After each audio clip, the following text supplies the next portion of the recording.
Jangan lupa like and subscribe ya guys. Selamat mendengarkan. Ketika Yafei mengangkat kepalanya, dia secara tidak sengaja melihat wajah Xiao Yan tampak agak merah. Pada saat itu, geli dan syok melintas di wajahnya yang cantik dan cantik. Dia kemudian segera menutup mulutnya dan tertawa dengan suara lembut, "Xiao Yan Didi, setelah tidak melihatmu selama 3 tahun, kamu tidak hanya menjadi dewasa, kamu juga menjadi lebih pemalu." "Saya selalu sangat pemalu." Xiao Yan mengangguk dan berkata dengan serius.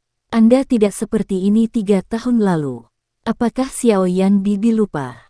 Saat itu ketika saya mengenali identitas Anda sangat kasar." Senyum melintas di mata bunga persik indah Yafei saat dia berkata.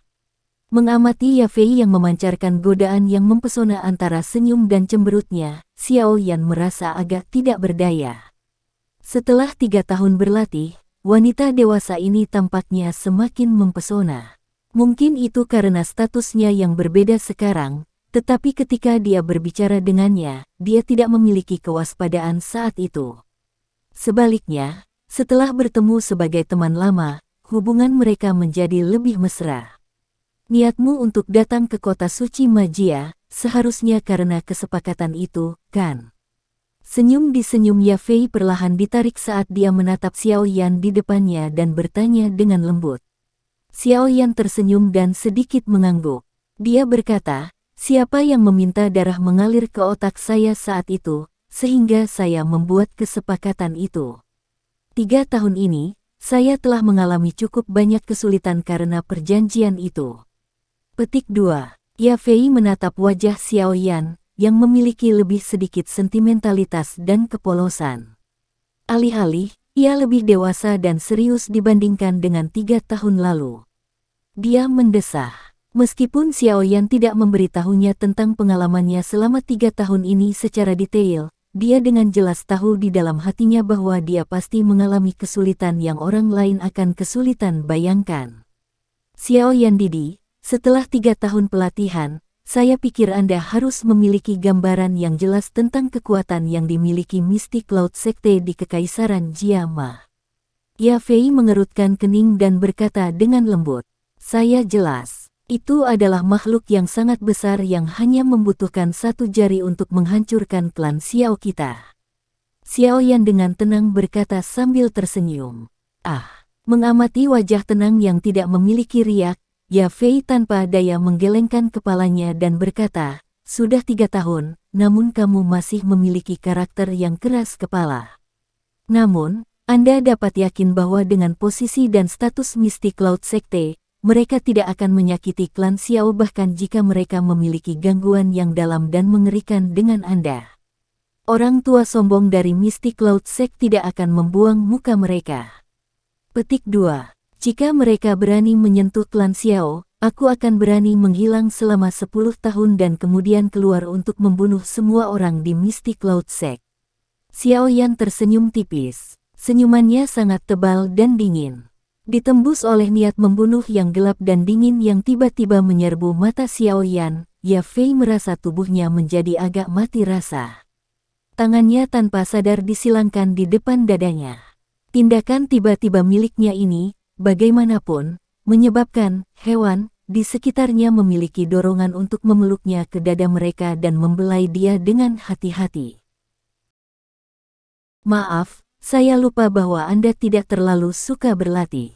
Memulihkan dirinya, Xiao Yan menatap Yafei yang tampak rapuh. Dia sempat bingung sebelum dia berbicara dengan nada meminta maaf. "Siapa bilang saya tidak suka berlatih? Saya juga seorang douse, oke. Hanya saja aura membunuhmu menjadi lebih berat setelah 3 tahun berlatih. Itu bahkan bisa dibandingkan dengan seseorang di klan kita yang telah keluar dari tumpukan mayat di medan perang." Mendengar kata-kata Xiao Yan, Yafei segera melontarkan pandangan jijik pada Xiao Yan dan berkata dengan ketidakpuasan. Pakaianmu ini, kamu benar-benar telah menjadi alkemis tingkat 2. Tatapan bergeser Yafei tiba-tiba berhenti di dada jubah alkemis panjang Xiao Yan. Ketika dia melihat lencana tingkat pekerjaan, dia tidak bisa menahan diri untuk tidak menangis karena terkejut. Aku hanya beruntung. Xiao Yan tertawa sembarangan. Beruntung. Untuk orang biasa, maju dari pemula menjadi alkemis tingkat 2 tidak mungkin tanpa setidaknya 5 hingga 6 tahun waktu. Namun, Anda telah mencapai langkah ini dalam 3 tahun. Saya khawatir itu bukan sekadar keberuntungan. Mengamati pria muda yang mengungkapkan sesuatu yang mengejutkan di setiap kesempatan, Ya Fei menghela nafas tanpa daya. Xiao Yan menggelengkan kepalanya dan tersenyum. Dia tidak melanjutkan pertanyaan ini. Sebaliknya, tatapannya menyapu aula, menyadari bahwa dia dan Ya Fei telah menjadi pusat perhatian. Segera, dia berbisik, apakah Anda saat ini bertanggung jawab atas rumah lelang ini? Kata-katamu ini benar-benar memberiku pukulan. Mendengar ini, Ya Fei menghela nafas, merasa sedikit tertekan. Dia tersenyum pahit dan menjawab, otoritas markas besar rumah lelang ini sepenuhnya ada di tangan orang-orang tua di klan itu. Ini adalah darah kehidupan mereka. Bagaimana mungkin mereka mengizinkan saya mengelolanya? Saat ini, saya hanya pejabat penatua pengawas di sini. Petik 2. Saat dia melirik Xiao Yan, Ya Fei dengan cepat tersenyum dan berkata, meskipun saya tidak bertanggung jawab atas tempat ini, tapi paling tidak, saya juga memiliki sebagian hak yang menyertai posisi saya. Saya tidak berpikir bahwa tujuan Anda datang ke sini adalah untuk mencari saya, bukan? Apa yang kamu butuhkan? Bisakah kita menemukan tempat yang tenang untuk berbicara? Xiao Yan mengamati kerumunan besar di sekitarnya yang telinganya terangkat secara vertikal dan berkata tanpa daya. Tentu saja, ikuti aku. Ya Fei tersenyum dan menganggukkan kepalanya. Dia baru saja berbalik ketika tatapannya tiba-tiba beralih ke Hai Bodong, yang berada di belakang Xiao Yan dan bersandar pada meja kristal sambil menonton barang-barang dengan bosan. Setelah ragu-ragu sejenak, dia bertanya, apakah ini Pak Tua bersama denganmu? Apakah Anda ingin berbicara sendiri dan mengesampingkan diri lama saya? Apakah itu akan menjadi sesuatu yang teduh? Meskipun suara Ya Fei lembut, Hai Bodong masih bisa menangkap kata-katanya. Dia berbalik dan tertawa. Diejek oleh Hai Bodong dengan cara seperti itu, kemerahan samar menyapu wajah indah Ya Fei. Namun, untungnya dia sangat pandai menangani masalah dengan hubungan manusia. Dia langsung tersenyum manis dan berkata, apa yang Pak Tua katakan, tidak ada alasan bagi rumah lelang kami untuk meninggalkan orang-orang saat melakukan bisnis. Mulut gadis kecil sangat fasih. Namun, saya bukanlah orang bodoh yang hanya memikirkan wanita setiap hari. Saya miskin dan tidak mampu mengeluarkan uang untuk membeli barang-barang di sini. Hai Bodong tertawa. Mendengar ini, keterkejutan melintas di mata Ya Fei. Namun, ekspresi wajahnya tetap mempertahankan senyuman. Meskipun kekuatannya buruk, bukan berarti matanya buruk. Dia benar-benar tidak bisa melihat melalui kekuatan Hai Bodong, tetapi dia bisa secara samar-samar mengatakan bahwa lelaki tua di depannya bukanlah orang tua biasa. Itu sudah cukup. Kami telah menghabiskan waktu lama untuk terburu-buru dalam perjalanan kami di sini. Dia hanya bosan, abaikan saja dia. Xiao Yan tersenyum pada Ya Fei. Ya Fei tersenyum. Dia berbalik dan perlahan berjalan menuju tangga di salah satu sudut aula. Tumitnya menginjak permukaan tanah biru berkilau dan bersih, mengeluarkan suara klik-klak. Langkahnya yang elegan menyebabkan orang tidak bisa tidak jatuh ke dalam kerinduan yang dalam padanya. Setelah tatapannya menyapu punggungnya yang memikat, Xiao Yan dengan cepat mengikutinya di bawah pengamatan banyak tatapan panas di aula. Jangan bilang kalau orang tua itu adalah guru misteriusmu sejak dulu. Menghadap ke depan, Ya Fei dengan lembut bertanya tanpa ada yang memperhatikan saat dia memasang senyum di wajahnya dan mengangguk ke arah mereka yang telah menyapanya. Tidak, Xiao Yan tersenyum dan menggelengkan kepalanya. Oh, mendengar ini, Ya Fei sedikit menganggukkan kepalanya. Dia langsung berhenti berbicara dan memimpin mereka berdua perlahan menuju tangga dengan beberapa penjaga yang hadir. Mengamati Xiao Yan dan Hai Bodong mengikuti di belakang, beberapa penjaga saling memandang. Menurut aturan, Orang yang bukan anggota marga biasanya dilarang masuk. Namun, Ya Fei saat ini memegang jabatan sebagai pengawas penjabat Penatua. Otoritasnya cukup besar. Pada saat itu, tidak ada dari mereka yang berani menghentikannya. Hanya ketika mereka bertiga hendak masuk barulah seorang penjaga tidak punya pilihan selain menggigit peluru dan mengambil langkah maju. Namun, sebelum dia berbicara, Ya Fei memberinya pandangan samar, yang menyebabkan dia menelan kata-kata di tenggorokannya. Dia tersenyum pahit dan melangkah mundur. Mereka adalah teman-temanku. Jika sesuatu terjadi, saya akan bertanggung jawab. Ya Fei mengucapkan kata-kata itu dengan suara acuh tak acuh sebelum memimpin Xiao Yan dan Haibo Dong menaiki tangga. Namun, sesuatu di atas tangga tiba-tiba menyebabkan alisnya secara tidak sengaja menyatu sedikit. Mengikuti gemuruh langkah kaki, beberapa sosok manusia perlahan muncul di sudut tangga yang bengkok. Pria yang memimpin mereka seumuran dengan Ya Fei. Wajahnya yang agak pucat putih jelas merupakan hasil dari kesenangan duniawi yang berlebihan. Meskipun tubuh orang ini tidak tampak kuat, dia sebenarnya adalah orang yang kuat yang baru saja memasuki kelas dosi belum lama ini berdasarkan ki yang dipancarkan tubuhnya samar-samar. Tatapan mata pemuda berwajah pucat membawa beberapa perubahan dan keinginan saat melayang di atas tangga untuk melihat Ya Fei di bawah. Mengamati dataran rendah dari posisi yang lebih tinggi, kurva yang terakhir secara kebetulan disorot dengan sempurna. Seketika, napas pemuda itu menjadi sedikit tidak menentu. Merasakan perubahan pada pria muda di atas, wajah cantik Ya Fei menjadi sedikit jelek. Dia mengangkat kepalanya dan dengan dingin melirik pria muda itu. Mata air seperti pupil yang semula mempertahankan senyuman memiliki rasa jijik yang sulit disembunyikan saat ini.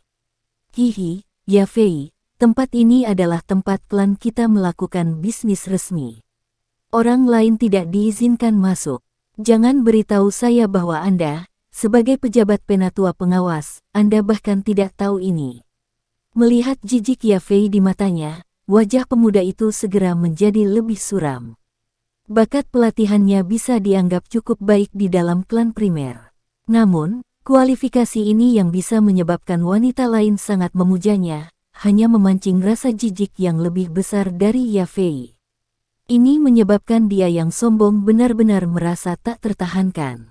Saya sudah katakan, jika ada yang tidak beres, saya akan bertanggung jawab. Tolong minggir. Suara dingin Ya Fei tidak memberikan wajah apapun pada pihak lain. Dia menarik tangan Xiao Yan dan mulai menaiki tangga. Diabaikan dengan cara seperti itu di depan bawahannya, sudut mulut pemuda berwajah pucat itu bergerak-gerak. Ini terutama terjadi ketika Ya Fei meraih tangan Xiao Yan. Api cemburu yang tidak diketahui langsung muncul di matanya. Meskipun Ya Fei biasanya penuh dengan senyuman, tampak sangat mudah didekati, dia tahu bahwa hati wanita ini memiliki diskriminasi tertentu terhadap pria. Sangat jarang seseorang melihatnya mengambil inisiatif untuk menarik tangan pria. Hei, aku bertanya-tanya kenapa dia biasanya memperlakukanku begitu dingin. Sepertinya Anda benar-benar menyukai pria muda yang tidak matang ini. Selera yang bagus, tapi aku ingin tahu apakah dia bisa memuaskanmu.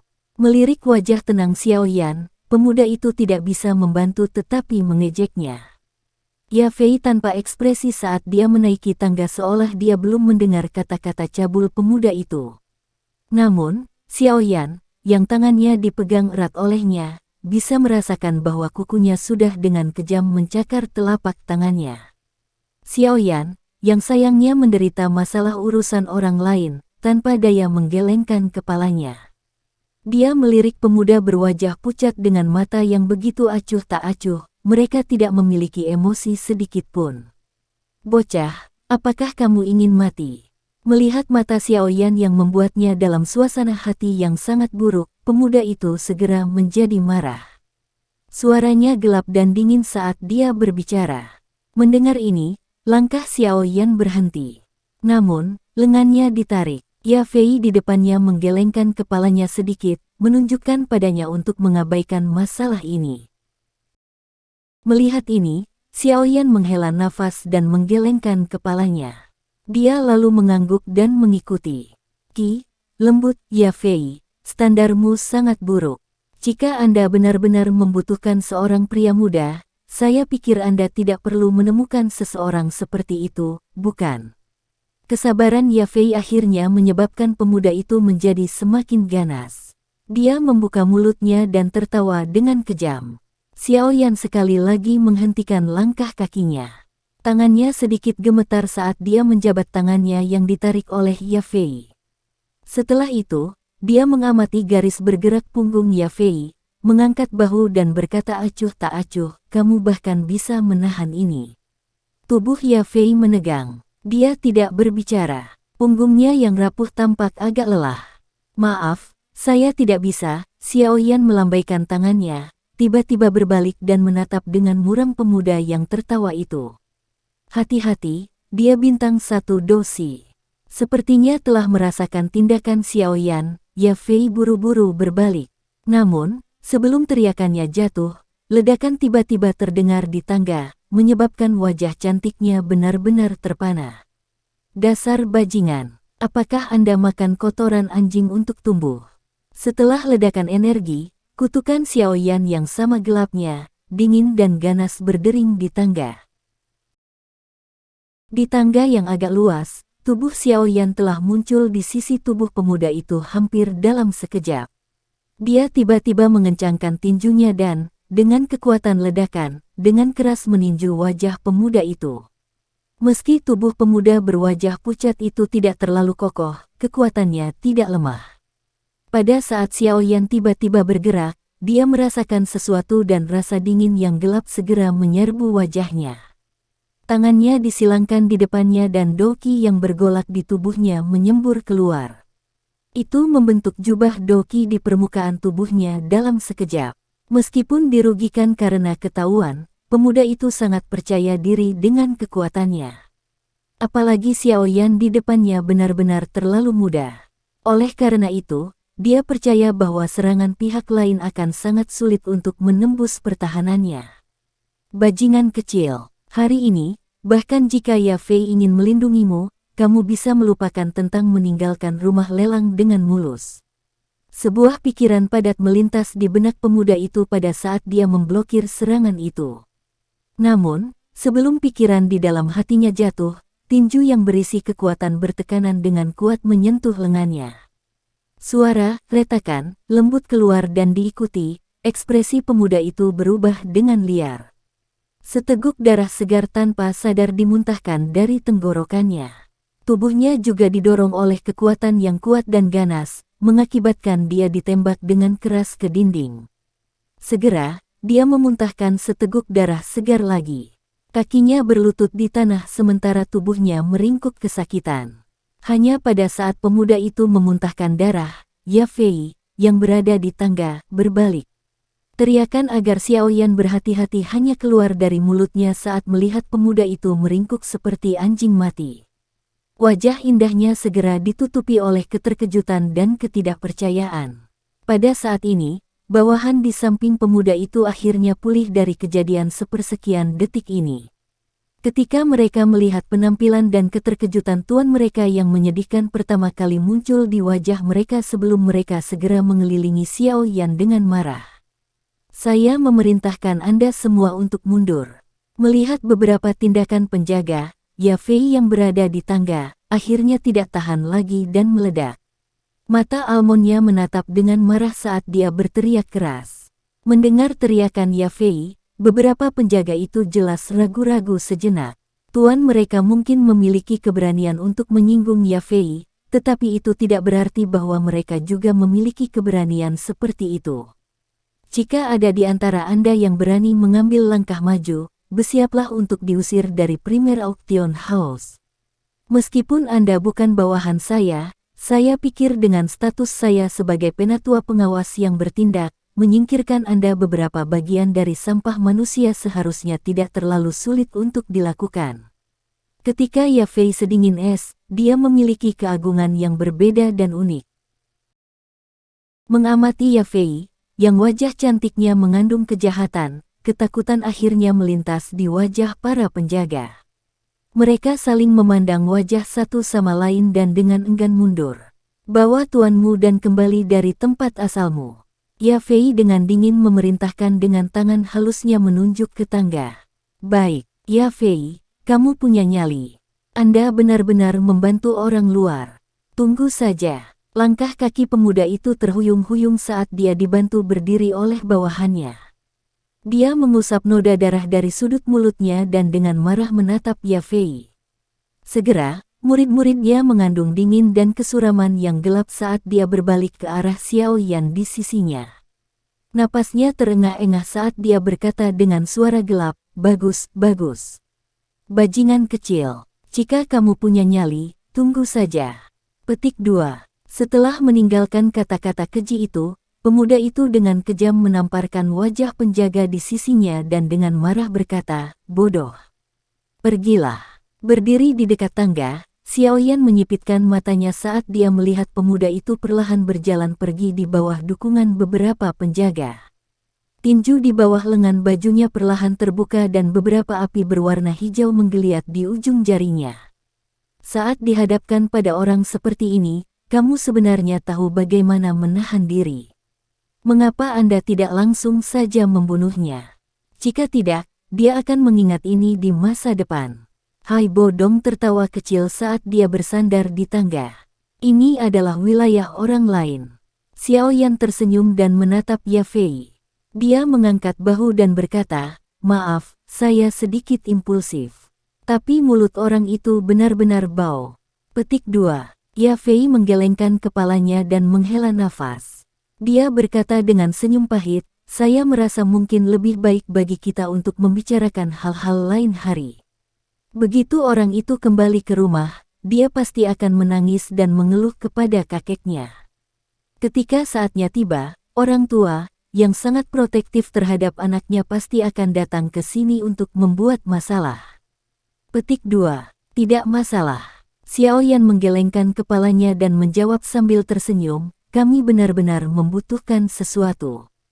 Mari kita bahas sekarang. Kami akan mengatasi masalah itu sendiri." Ah, dasar orang yang keras kepala, lupakan saja, kalau saatnya tiba aku akan berusaha sekuat tenaga untuk melindungimu. Namun, lelaki tua itu sangat angkuh. Aku takut bahkan aku akan ditegur olehnya. Mendengar ini, Ya Fei hanya bisa mengangguk tanpa daya. Dia berbalik dan menaiki tangga. Saat dia berbelok di sudut, dia meninggalkan Xiao Yan pemandangan punggung melengkung yang indah. Xiao Yan pura-pura mengabaikannya dan bertukar pandang dengan Hai Bo Dong sebelum menaiki tangga.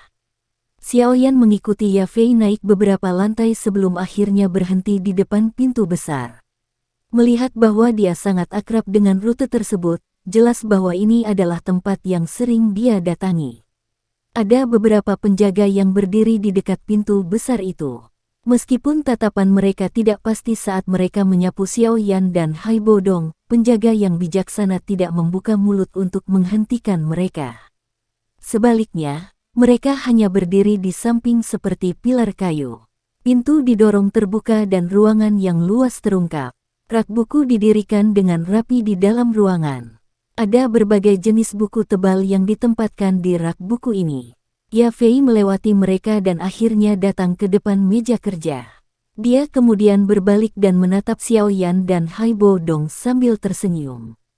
Sambil menunjuk ke kursi di samping, dia berkata, "Silakan duduk. Sekarang, dapatkah Anda memberitahu saya, apa yang Anda butuhkan?" Petik 2. Xiao Yan tersenyum dan mengangguk.